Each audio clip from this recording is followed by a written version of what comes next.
before I even began dating. Growing up with a few extra pounds attached to your frame can destroy you as a human. At least for a little while it can. The stigma of being the once rotund is inescapable in a place called high school. People don't forget. They remember how round your face used to be, how your pant size was in double digits just a couple summers ago. Attending a school like El Cajon Valley didn't really help matters much. It was an odd place, but a place ripe with possibilities, like getting pregnant by 17, or having a race riot during lunch. A school with many highly esteemed clubs, like dance, cheerleading, and even one for the severely handicapped. Look, Justin is trying to figure out what day it is.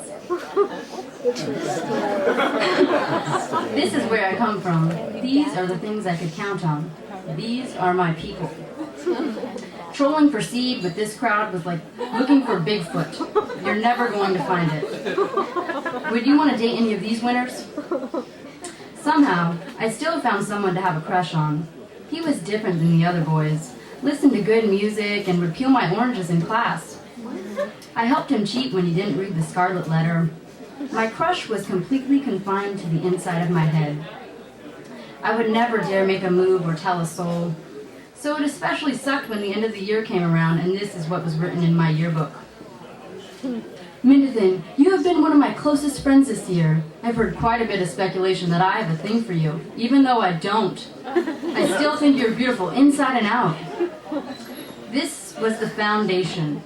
Rejection in print. After high school, I somehow managed to have 3 relationships. Each had their respective highs and lows. I've tried to figure out why things haven't worked out with these people. I've made charts and diagrams. But you learn things with each relationship. With this experience under my belt, I can say I've learned some shit about myself and the opposite sex. Boyfriend number 1, Baby Dino. He was kind, played music, made noises like a baby dinosaur, and loved acid and mushrooms. For fun, he liked to write songs and play Dungeons and Dragons or Magic the Gathering. His nicknames for me were Gentle Lamb and Cinnamon Buns. Things were pretty good for about 2 years. Then it all went downhill. I was no longer what he wanted, but of course I resisted. After 2 years, most relationships hit a slump, and we had reached ours. We got bored.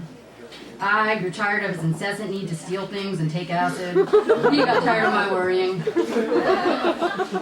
Lesson learned. Don't date someone who thinks a great birthday present is ecstasy at the wild animal park at 8 in the morning. Don't date someone who isn't wise enough to know that if you're spending time with your girlfriend's parents, it's probably a good idea to not be high for such an occasion. And finally, don't date someone who is completely happy spending weeks of his life devoted to a mythical world.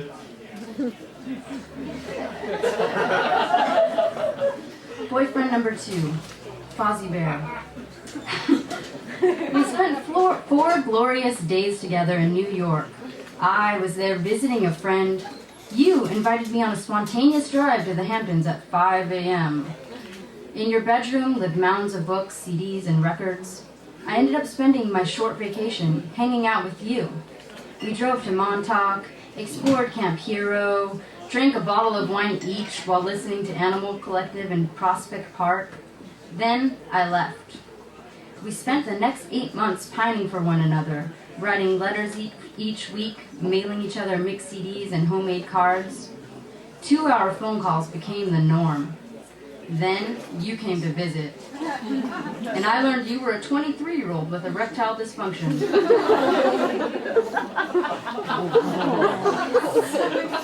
Lesson learned.